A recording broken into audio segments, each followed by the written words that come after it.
මම ගොඩක් ජීවිතේ වැටිච්ච ළමයෙක්. මම හිතන්නේ මගේ වයසේ එක්ක එච්චර ප්‍රශ්න වලට මුහුණ දෙන ළමයිනුත් ඉන්නවද කියලා. ඒ ප්‍රශ්න කියලා කියන්නේ හැමෝටම එන දෙයක්.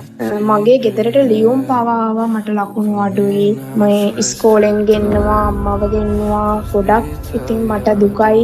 අම්මා අඬලා ඇති මං නිසා සෑහෙන තාත්තා අඬලා ඇති. ඔන්න ඕෂධී දුව නේද? ඔන්න ඕෂධී සඳලි දුව. මට A6යි B2යි C1ක රිසල්ට් එකක් තියෙනවා. සයන්ස් වලට ඒකක්.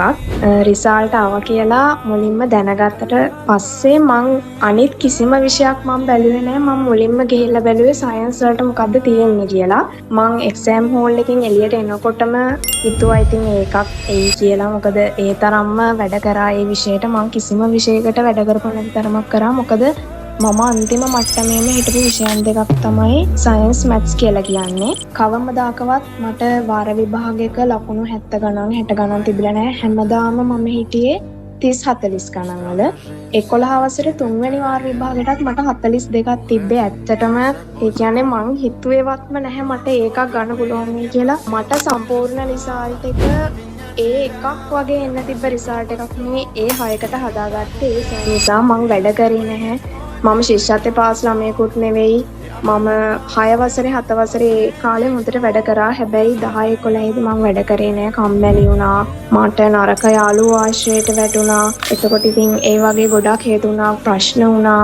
ඉතින් කොහොම හරි අන්තිමට විද්‍යාවටත් ඒකක් අරගෙන හොඳ රිසල්ට් එකක් ගන්න මට පුළුවන් වුණා.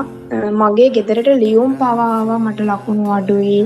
මේ ඉස්කෝලෙන් ගෙන්නවා අම්මව ගෙන්නවා ගොඩක්. ඉතින් මට දුකයි. අම්මා අඬලා ඇති මං නිසා සෑහෙන තාත්තා අඬලා ඇති.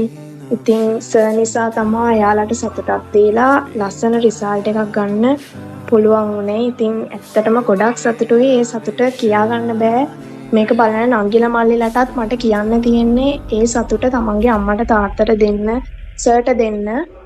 මට මතකයි සර් අන්තිමට අපිට අර පැය 12 සෙමිනා කරනකොට සෙමිනා කරලා සර්ට කතා කරගන්න බැහැ. සර්ගේ උගුරෙන් වචන පිට වෙන්නේ නැති තරම් සර්ට මහන්සි.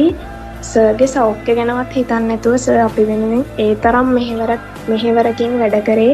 ඒ තරම් කිසිම මේ ලෝකෙම්ම කිසිම ගුරුවරයෙක් එහෙම කැපකිරීමක් කරන්නේ නැතුව ඇති. සර් කවදාවත් දැකලවත් නැති ළමයි ටිකක් වෙනුවෙන්. ඉතින් මෙතන A9 ගත්ත අය ගොඩක් ඉන්නවා. ඉතින් එයාලා හැමෝගෙම ගොඩක් සතුටුයි. සර්ගේ RPC ක්ලාසස් ටිකම තමා නිතර බැලුවේ. ඉතින් මම ගොඩක් ජීවිතේ වැටිච්ච ළමයෙක්. මම හිතන්නේ මගේ වයසේ එක්ක එච්චර ප්‍රශ්න වලට මුහුණ දෙන ළමයිනුත් ඉන්නවද කියලා. ඒ ප්‍රශ්න කියලා කියන්නේ හැමෝටම එන දෙයක්.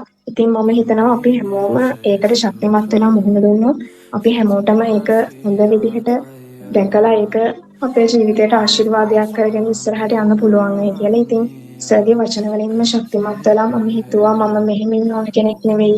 මම හොඳ රිසල්ට් එකක් ගන්න ඕන. අම්මයි තාත්තයි බලන් ඉන්නවා. එතකොට එයාලා වියදම් කරනවා. අමාරුවෙන් එයාලා වියදම් කරන්නේ ඒවට සාධාරණයක් කරන්න ඕන. එතකොට සර් අපි වෙනුවෙන් සර්ගේ සෞඛ්‍ය ගැනවත් හිතන්නේ නැතුව සර් ගැනවත් හිතන්නේ නැතුව සර් කවදාවත් දැකලා නැති අපි වෙනුවෙන් එච්චර කැපකිරීමක් කරනවා නම් අපිට ඇයි බැරි මේක මහන්සිලා කරන්න කියලා හිතලා පාන්දර නැගිටලා සර්ගේ GM ක්ලාස් වලට ආවා. SN ක්ලාස් වලට ආවා. ඒ හැම පේපරයක්ම කළා. එකම පේපරේ 10-12 වතාව කරා. එක්සෑම් එකට යන්න කලිනුත් අර සර්ගේ RPC papers බන්ඩල් එකක් මම බෑග් එකේ දාගෙන ගියා. එක්සෑම් හෝල් එකට ගිහිල්ලා ඒව වලවල හිටියේ. යාළ සමහරක් අය හිනා වුණා මේ ඔයාට පුළුවන් ද එකක් ගන්න. ඔයා පාර විභාගයකවත් මේ ලකුණු නෑ ඔයාට. එහෙම කියලා හිනා වුණා. ඉතින් දැන් එයාලට පුදුමයි මං ඒකක් ගත්තාම එයාලටවත් ඒකක් නෑ. එයාලට පුදුමයි ඒකක් ගත්තාම අර පේපර්ස් බලනකොට එයාලා පිළි කරා ඔයා අන්තිම ටිකේ කරලා පුළුවන්ද එහෙම කියලා. ඉතින් මං කියන්නේ කාගේවත් වචන වලට අපිට වැටෙන්න බෑ. අපිට අපේ කියලා ගමනක් තියෙනවා. අපි ඒකට යන්න ඕන. අපේ අරමුණට යන්න ඕන. ඉතින් මම හිතනවා මම කොච්චර මම ඉදිරියටත් ඉගෙන ගන්නේ. හැබැයි ඒ ඉගෙන ගන්න කිසිම දාක මට සතරම් ගුණ යහපත් වගේම දැනුමින් පිරි ගුරුවරයෙක් හම්බ නොවෙයි කියලා. ඉතින් ඇත්තටම සර් වගේ ගුරුවරයෙක්ගෙන් ඉගෙන ගන්නත් මට ලොකු පිනක් තියෙන්නේ නැති, ලොකු ආසනාවක් තියෙන්නේ නැති